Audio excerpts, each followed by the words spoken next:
Halo semuanya, Assalamualaikum. Perkenalkan, nama saya Niken Terunati, mahasiswa S1 Ilmu Keperawatan Universitas Islam Sultan Agung Semarang. Pada kesempatan kali ini, saya akan menjelaskan materi tentang penggunaan bahasa Indonesia baku. Dimulai dari yang sederhana dulu, yaitu pengertian. Apa sih pengertian dari bahasa? Jadi, bahasa merupakan alat komunikasi penting yang dapat menghubungkan seseorang dengan yang lainnya. Sedangkan bahasa baku yaitu agam bahasa yang cara pengucapan dan penulisannya sesuai dengan kaidah-kaidah standar. Kaidah-kaidah standar dapat berupa pedoman ejaan yang disempurnakan atau IED, tata bahasa baku, dan kamus umum. Selain digunakan sebagai bahasa pemersatu, bahasa Indonesia juga menjadi bahasa resmi negara. Ketetapan tersebut ada dalam pasal 36 Undang-Undang Dasar 1945 yang berbunyi, bahasa negara ialah bahasa Indonesia. Oleh karena itu, kita wajib menjunjung bahasa Indonesia sebagai bahasa persatuan dan bahasa negara. Seperti yang tertuang dalam butir ketiga Sumpah Pemuda 1928, dilandasi oleh sikap keindonesiaan.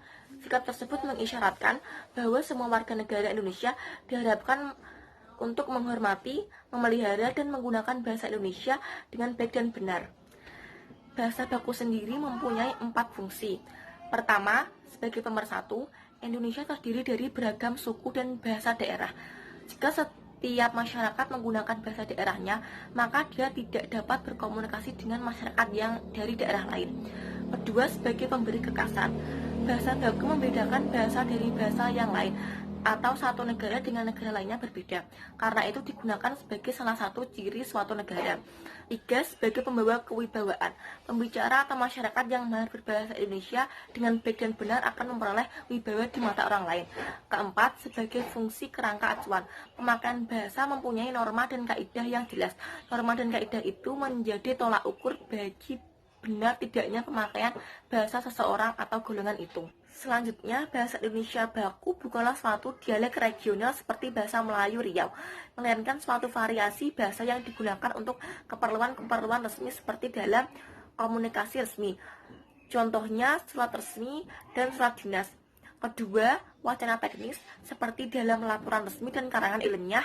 Ketiga, pembicaraan di depan umum seperti dalam ceramah, kuliah, khotbah, dan sebagainya.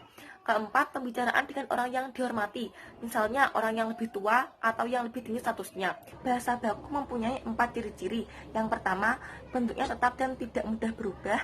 Yang kedua, tidak terpengaruh bahasa asing ataupun daerah. Yang ketiga, penggunaannya sesuai konteks dalam kalimat dan biasanya bukan bahasa yang digunakan percakapan sehari-hari.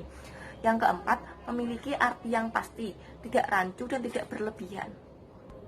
Nah, sekarang bagaimana cara pemakaian bahasa Indonesia yang baik dan benar?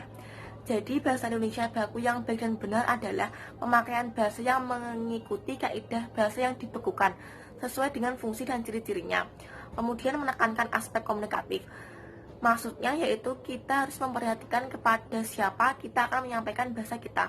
Oleh karena itu, unsur-unsur pendidikan, agama, status sosial, dan lingkungan sosial harus kita perhatikan. Selanjutnya ada aspek kaidah. Ada 4 hal yang harus diperhatikan, yaitu tata bahasa, pilihan kata, tanda baca, dan ejaan.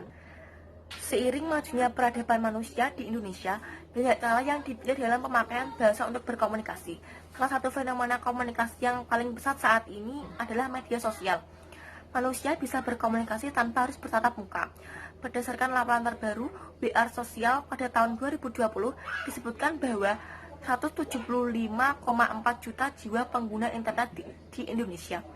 Berdasarkan total populasi Indonesia yang berjumlah 272,1 juta jiwa, maka itu artinya 64%, setengah penduduk Indonesia telah merasakan akses ke dunia maya.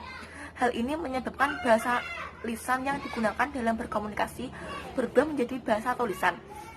Dengan bahasa tulisan, pengguna sering mengabaikan kaidah penggunaan bahasa Indonesia yang baik dan benar, seperti menyingkat kata malas menjadi MLZ, lalu kata kalau disingkat menjadi kalau, dan lain-lain. Dalam laporan Seminar Politik Bahasa Nasional tahun 1957, dikemukakan bahwa Tujuan pembelakuan bahasa ialah agar tercapai pemakaian bahasa yang cermat, tepat, dan efisien dalam berkomunikasi. Dalam hubungan ini perlu ditetapkan bahwa kaidah berupa aturan dan pegangan yang tepat di bidang ejaan, kosakata, tata bahasa, dan peristilahan. Bahasa yang akan dicapai oleh suatu pembelakuan adalah bahasa baku atau bahasa standar. Jadi, masyarakat Indonesia seharusnya memiliki kesadaran untuk memperbaiki kesalahan-kesalahan tersebut. Tidak ada salahnya untuk mempelajari bahasa Inggris di era globalisasi seperti zaman sekarang ini. Akan tetapi, kita tidak boleh lupa dengan bahasa Indonesia dan harus selalu melestarikan bahasa Indonesia. Cukup sekian materi yang dapat saya sampaikan. Terima kasih atas perhatiannya. Wassalamualaikum warahmatullahi wabarakatuh.